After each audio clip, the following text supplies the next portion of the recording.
Up for what I drank last night. Trust me. 2 hours tonight we're getting. Pardon me. 2 hours. 2 hours set, I believe. Yes. Right? Yeah.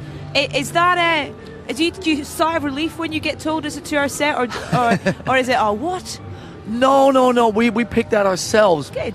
The last couple of years we actually played 2:15, but now we brought it down to 2 hours. But we've taken out all the bass solos and all that type of stuff because James, our singer, wanted to sit down a couple of times, so now there's no sitting down. Now we just go for 2 hours and we come off stage and collapse. It's a rock show. I know, exactly. Listen, talk to him about that. I'm here now.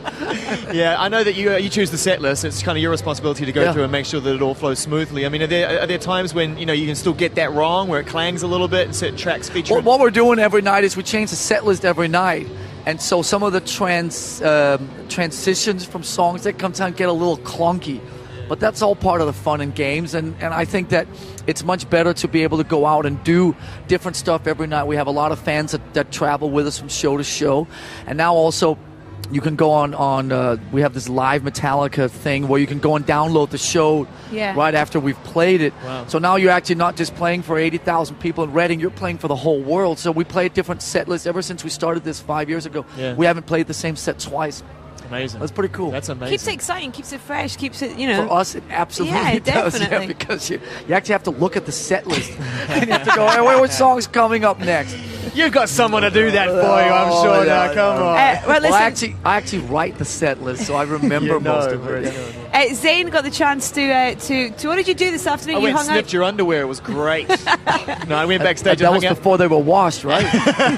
They didn't tell me that till afterwards. I went and hung out with some of your crew, the production crew. I met Paul, who's over doing the monitors and stuff, and he took us around the stage. It's great. It's pretty amazing. And we went under the platform, which is already sort of erected and stuff. Actually, I wasn't supposed to, but I got into Hetfield. James Hetfield was looking for that. I know. Okay? He has one He's plank been walking around for 2 hours. I hate to tell back you there. this, man. I got an insider in the camp. I got a narc in the camp who hooked me up with this. Okay, let's have a quick all look at good. what happened with Zane, and we'll come back and chat to you in a second. Here's what happened when Zane went behind the scenes with Metallica.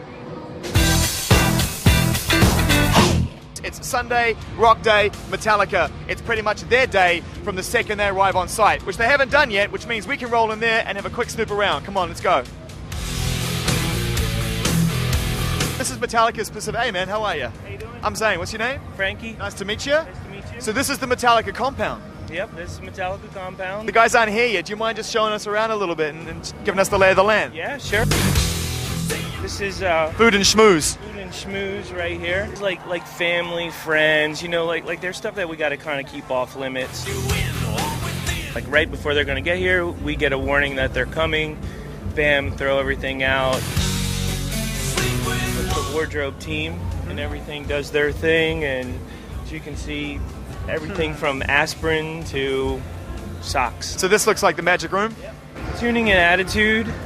This is it right here. This is the dream, to be able to come here before playing a show that big and just jam with your mates. Yeah, I mean, think about it. When you're a kid, you're just, begging your parents to even have a spot like this, and they have this every day to warm up on,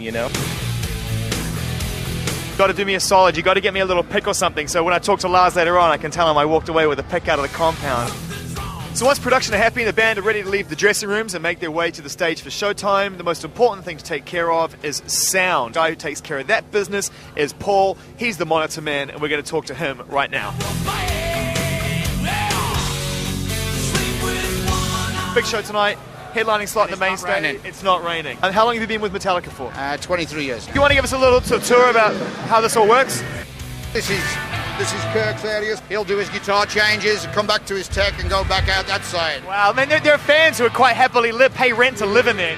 Without a doubt. This is Lars' kid, of course. Yeah. We have 2 complete productions like this, exactly the same for when we leapfrog. And there's also one in the tuning room for warm-up. So he's got 4 kits out here. This is James's area right here. Look at this. Who's Bob? Where we fire all the pyro from. Yeah. You know, no matter how much you tell people it's coming, standing next, you go, bang, now they go, yeah, and then all of a sudden the first one goes off and they all crap themselves. It looks like a Metallica show, doesn't it? Straight away. Well, you have to make it your show, you know. You have to put your footprint on it. You can't just be another one of the bands. True to your word. You got it, bro. Thank you, man. Good looking out. There you go.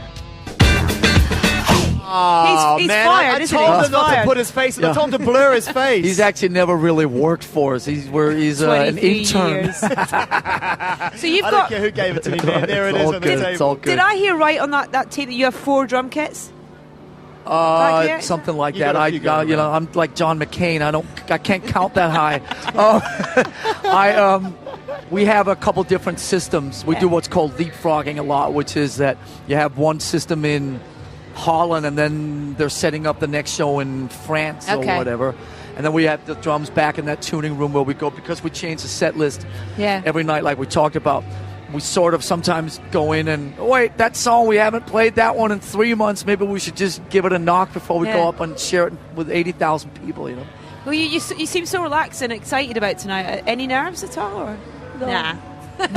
This is Lars, man. It's Metallica. It's like... No, I mean, look, it's if anything... It's the anticipation, which is more of a positive thing than being nervous. It's like, you know, I want to go out and rock and do all that. But they have us doing so much of this stuff before the show. You forget that you're actually doing the show, I've done hours of interviews, and we just did a photo session for Rolling Stone magazine and blah, blah, blah. And it's just like, okay, now you got to go over here. Now you got to go do a meet and greet. And now you got to put those underwear on that he was, you know, sniffing earlier, that whole thing. So it never ends. We'll let you get back there and do a little drum warm-up. Thank you. Have a great show tonight. We look forward to appreciate watching it, man. Thank you very much. See you guys. Thank you. Nice to meet you, Lars. Thank you.